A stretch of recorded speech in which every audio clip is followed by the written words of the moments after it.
Lo que no dice la lección, una vida de alabanza. Cualquiera sea la forma que alabemos a Dios, no tiene sentido en que alabemos por alabar nada más. Debe de tener un objetivo. La alabanza verdadera consiste en desviar siempre nuestra atención de nosotros mismos hacia Dios. Es recordar y relatar quién es Él en nuestra vida, en tu vida. ¿Qué es? Padre, Dios, Señor, Rey. La alabanza desvía la mirada de nosotros mismos hacia Dios. Si no se logra eso, seguimos siendo desobedientes, egocéntricos. Podemos caer en el juicio del Señor cuando lo hace a los fariseos. Hipócritas. Bien profetizó de vosotros Isaías cuando dijo, este pueblo de labios me honra, mas su corazón está lejos de mí. Pues en vano me honran enseñando como doctrinas mandamientos de hombres. La alabanza la iniciamos nosotros. Para que sea perfecta debe de tener un solo y único objetivo, que es atraer la presencia de Dios a nuestro medio. Y para que eso suceda, Dios primero tiene que hacernos entrar en su presencia. Nosotros creemos o nos han hecho creer que estar limpios por la sangre de Cristo es suficiente. Por eso también nos congratulamos en el leproso que regresó a agradecer de los 10 leprosos, siendo que desobedeció. Mas la sangre de nuestro Señor Jesucristo también nos hace entrar en su presencia. Sabiendo esto, ¿no hemos de prorrumpir en alabanza a aquel que hizo posible esto? Así que hermanos, mediante la sangre de Jesús tenemos plena libertad para entrar en el lugar santísimo, por el camino nuevo y vivo que Él nos ha abierto, a través de la cortina, es decir, a través de su cuerpo. Y tenemos además un gran sumo sacerdote al frente de la familia de Dios. Acerquémonos pues a Dios con corazón sincero y con plena seguridad que da la fe, interiormente purificados de una conciencia culpable y exteriormente lavados con agua pura. Para que Dios pueda manifestarse en nuestra presencia, Él tiene que hacernos entrar en su presencia. Y persiste Dios que ahí únicamente entran sumo sacerdote. Este es el estándar que Dios requiere para entrar en su presencia. Imagínense, rompimos en alabanza por lo que ha hecho el Padre a través de su Hijo, pero ahora con el firme propósito de vivir nuestras vidas al estándar que se requiere para entrar en su presencia. Tú me enseñas el camino que lleva a la vida. Me llenarás de alegría en tu presencia y de dicha eterna a tu diestra. Un marco para la alabanza. El marco o el parámetro para la alabanza es crear un ambiente para la presencia de Dios. Trabajo que tenía el querubín cubridor en Edén, para que Dios se manifestara, hasta que se halló maldad en él y fue arrojado desde Edén a la tierra. Ahora, cada vez que amanece en algún punto de la tierra, los 24 horas hay alguien, mediante la alabanza, está creando la atmósfera para que Dios se manifieste. Alegría, descanso, paz, misericordia, poder, victoria, regencia, sabiduría, todo esto y más está disponible para nosotros si vivimos en su presencia. En su presencia, Edén, es donde podemos ser lo que en el principio quiso Dios que seamos. Y también para obtener la paz de Dios, es necesario vivir en su presencia. Y si como Pablo enfrentamos oposición, persecución por ser lo que Dios quiso que seamos, entonces seguridad, confianza son inalienables a nuestra vida en su presencia. En el refugio de tu presencia los escondes de las intrigas de los hombres. En tu morada los mantienes a salvo de las lenguas acusadoras. Ciertamente le has concedido bendiciones eternas y le has alegrado con el gozo de tu presencia. La oración derriba muros. ¿Cuáles son las obras de la fe? obediencia.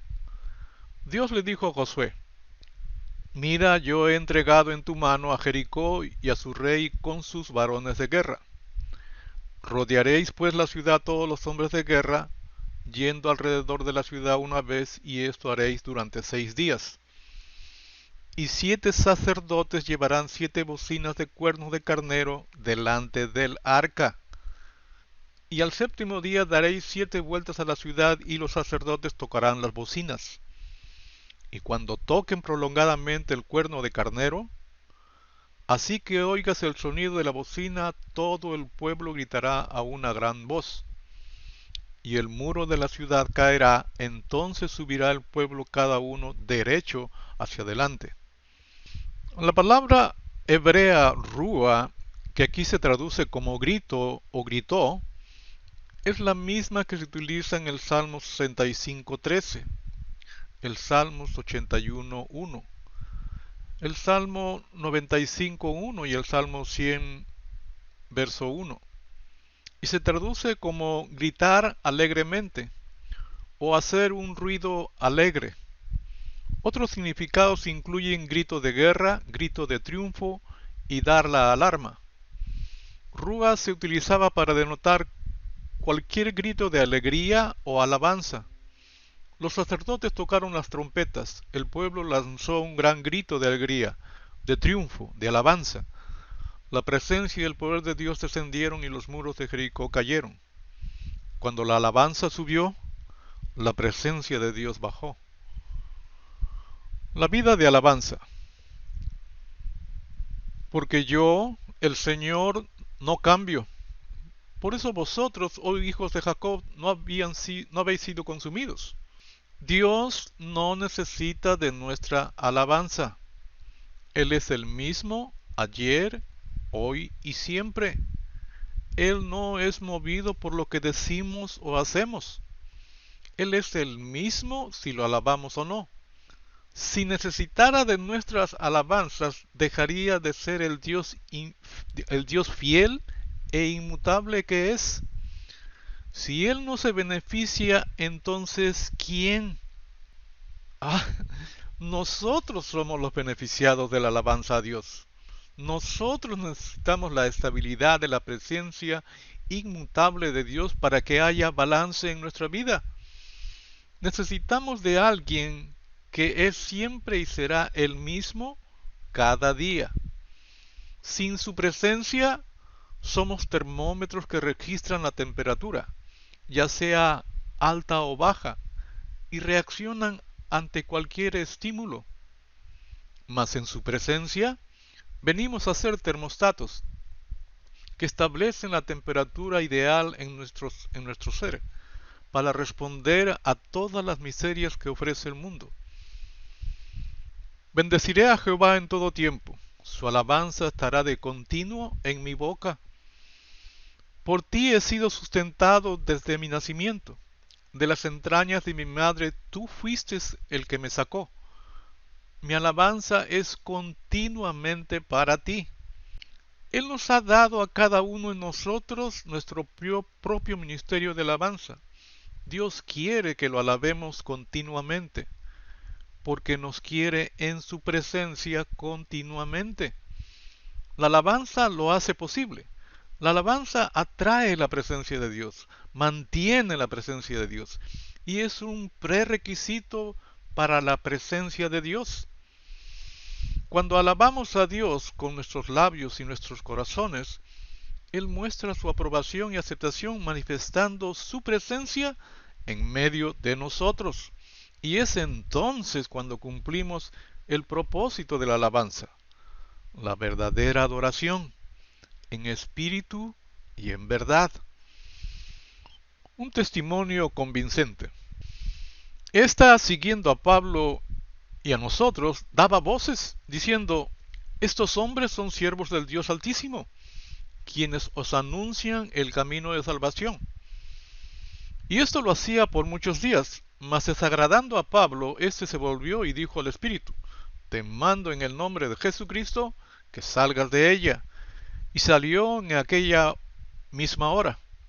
Los dueños de la muchacha Indignados por la pérdida de ingresos, asusaron a la multitud y a los dirigentes de la ciudad, hasta que Pablo y Silas fueron desnudados, golpeados y metidos a la cárcel, donde los pusieron los pies en el cepo. ¿Qué habríamos hecho la mayoría de nosotros en tales circunstancias?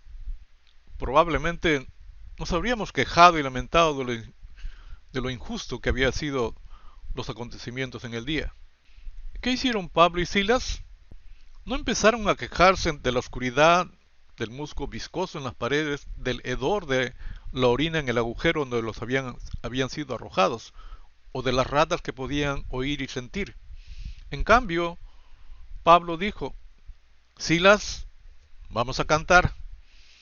Pasaron la noche orando y cantando al Señor, pero no de una manera tranquila o apagada. Su servicio de adoración, escuchen, su servicio de adoración fue lo suficientemente fuerte como para que los otros prisioneros lo escucharan. La respuesta de Pablo y Silas: no reaccionaron. No solo reconocieron su problema, la situación en que estaban, sino que también sabían que Dios estaba dispuesto a lidiar con ello. Por lo tanto, hicieron lo único que haría que la presencia de Dios entrara en esa celda empapada de orina. Tuvieron una sesión de oración y alabanza. De repente Dios entró en la cárcel a través de un terremoto. Es entonces cuando las puertas se abrieron de golpe y las cadenas cayeron al suelo, y no solo las cadenas que habían mantenido a Pablo y Silas en el cepo. Cuando Dios entró, las cosas cambiaron en toda la cárcel, con el subsecuente hecho de la respuesta del carcelero a querer ser salvo. Un arma que conquista. Para entender lo que fue tan especial en la victoria de Judá, hay que entender el significado de su alabanza. Esos que cantaban al frente del ejército no estaban teniendo una sesión de alabanza casual, estaban haciendo un negocio serio, porque estaban apelando a la integridad de Dios. A esto se refiere el esplendor de la santidad de Dios. Su santidad significa que Él no puede hacer otra cosa que lo que ha prometido. Por lo tanto, los hombres a la cabeza del ejército estaban alabando a Dios como si el ejército que venía hacia ellos estuviera ya muerto. Se regocijaban en la fidelidad de Dios antes de que Él hubiera sido fiel. ¿Por qué podían hacer esto? Creían en que aquel que había hecho la promesa haría exactamente lo que había dicho. No tendréis que luchar en esta batalla. Tomad vuestras posiciones, manteneos firmes y ved la liberación que os dará el Señor.